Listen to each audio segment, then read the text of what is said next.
ব্রাজিলকে নিয়ে আমাদের শেষ ভিডিওতে আমরা উল্লেখ করেছিলাম যে ব্রাজিল যদি স্ট্রংলি কামব্যাক করতে চায় এই টুর্নামেন্টে, তাহলে তাদের মুভমেন্টের প্রয়োজন। এই মুভমেন্টটা প্রয়োজন তাদের ফ্ল্যাঙ্ক এরিয়াগুলোতে, এবং এই মুভমেন্টটা প্রয়োজন অপোনেন্টের বক্সের সামনে সেন্ট্রাল এরিয়াগুলোতে।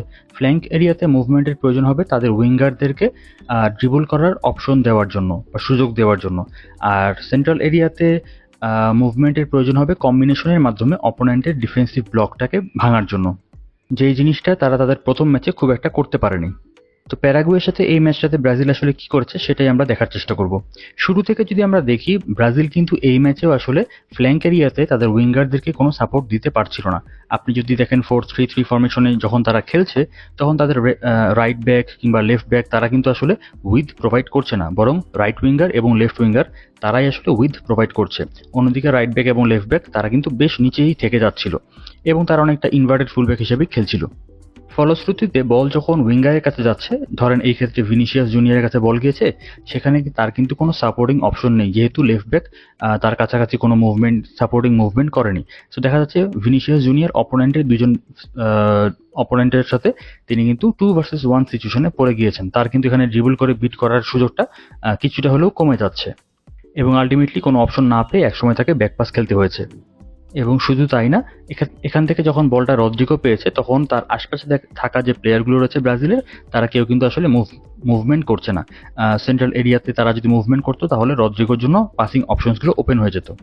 আরও একটা ইনসিডেন্টসে যদি আমরা খেয়াল করি, এক্ষেত্রে ভিনিসিয়াস জুনিয়রের পায়ে যখন বল গিয়েছে, সিমিলারলি ওয়েন্ডেল লেফট ব্যাক তিনি কিন্তু সেখানে কোনো সাপোর্টিং মুভমেন্ট করছেন না।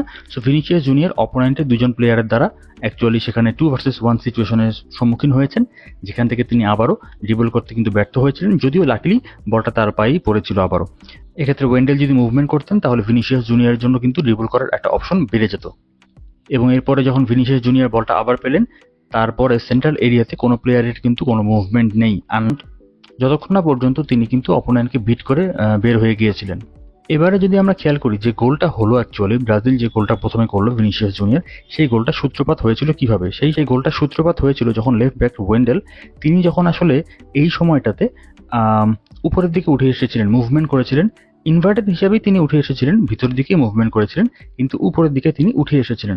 এবং তিনি যখন উপরের দিকে উঠে এসেছেন, তখন আসলে ব্রাজিলের অফেন্সিভ স্ট্রাকচারটা আসলে কিরকম হয়েছিল? তখন সেই ব্রাজিলের অফেন্সিভ স্ট্রাকচারটা হয়েছিল 2-3-5, অর্থাৎ পিছনে তো আপনার দুজন সেন্টার ব্যাক রয়ে গিয়েছেই, অন্যদিকে একদম ফরওয়ার্ড লাইনে 5 জন প্লেয়ার চলে আসছে, যেখানে লেফট উইঙ্গার রাইট উইঙ্গার তো আছেই, সেন্টার ফরওয়ার্ডও রয়েছে।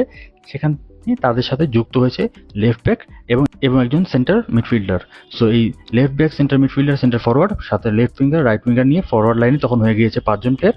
মিডফিল্ডে 2 জন সেন্টার মিডফিল্ডার তো ছিলেনই, তার সাথে রাইট ব্যাকেও তিনি উঠে এসেছেন ইনভার্টেড ফুল ব্যাক হিসেবে, আর পিছনে 2 জন সেন্টার ব্যাক। সো 2-3-5 এই স্ট্রাকচারে তখন তারা ছিল, যেটা কিনা এখনকার বর্তমান সময় অফেন্সিভ স্ট্রাকচারগুলোর মধ্যে একটা কমন অফেন্সিভ স্ট্রাকচার। এই অফেন্সিভ স্ট্রাকচারটাই ব্রাজিল আসলে মিসিং করছিল। কেন, সেটাই আমরা এখন দেখানোর চেষ্টা করব। যেহেতু লেফট ব্যাক ওয়েন্ডেল তিনি উঠে এসেছেন, তাকে মার্ক করার জন্য এখন অপোনেন্টের রাইট ব্যাক তিনি আসলে তার সাথে রয়ে গিয়েছেন। একই সাথে সেন্টার ফরওয়ার্ড রদ্রিগো তিনি যখন ওই সাইডটাতে চলে গিয়েছিলেন হাফ স্পেসগুলোতে, তখন অপোনেন্টের রাইট সেন্টার ব্যাক তিনিও তার সাথে সাথেই ছিলেন।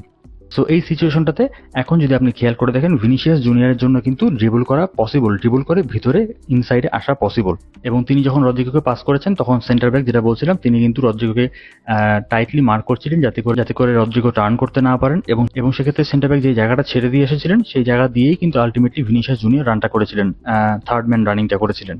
রদ্রিগো যখন ব্যাক পাস করেছেন, তখন সেন্টার ব্যাক তিনি কিন্তু অলরেডি তার পজিশন থেকে অনেকখানি বাইরে চলে আসার কথাই ছিল, কিন্তু সেখান থেকে তিনি আর তার আগের জায়গায় কিন্তু ফিরে যেতে পারেন নাই। এবং সেই জায়গাটা যখন ওপেন হয়ে গিয়েছে, তখন পাকেতার কাছ থেকে 1 টাচে ভিনিসিয়াস জুনিয়র কিন্তু সেই স্পেস দিয়ে রানটা করেছিলেন, থার্ড ম্যান রান করেছিলেন, এবং সেখান থেকে তিনি কিন্তু প্রথম গোলটা করেছিলেন। সো আমাদের কাছে মনে হয়েছে যে ব্রাজিল আসলে এই জিনিসটাই মিসিং করছিল, তাদের লেফট ব্যাক এবং রাইট ব্যাক তাদের এই মুভমেন্টগুলো, সাপোর্টিং মুভমেন্টগুলো আসলে তারা মিস করছিল। এবং এই মুভমেন্টগুলো যখন তারা করতে পেরেছে, তখনই তারা অপোনেন্টকে থ্রেট তৈরি করতে পেরেছে। তার কারণ হলো, তখন তাদের উইঙ্গাররা অপোনেন্টদেরকে ড্রিবল করে ভিতরের দিকে আসার অথবা বাইরের দিকে যাওয়ার দুইটা অপশনই তারা পেয়েছে। এবং একই সাথে আপনার ফরওয়ার্ড লাইনে 5 জন প্লেয়ার যখন আপনি অ্যাড করতে পারছেন তখন আপনি উইথটা বড় করতে পারছেন এবং সেক্ষেত্রে অপোনেন্টের জন্য সেটা ডিফেন্ড করা একটু ডিফিকাল্ট হয়ে যাচ্ছে। সো ভিনিসিয়াস জুনিয়র এই গোলটাতে সবচেয়ে বড় ভূমিকা আমাদের কাছে মনে হয়েছে যে ওয়েন্ডেল লেফট ব্যাক তিনি যে রানটা করেছিলেন, সাপোর্টিং রানটা করেছিলেন, মুভমেন্ট করেছিলেন উপর দিকে উঠে আসার সময় এবং ফরওয়ার্ড লাইনে তিনি যখন জয়েন করেছেন, সেই মুভমেন্টটাই আসলে ব্রাজিলকে এই প্রথম গোলটা পাওয়ার ক্ষেত্রে, বিশেষ করে ভিনিসিয়াস জুনিয়রকে এই প্রথম গোলটা পাওয়ার ক্ষেত্রে অনেক বেশি সুযোগ তৈরি করে দিয়েছে।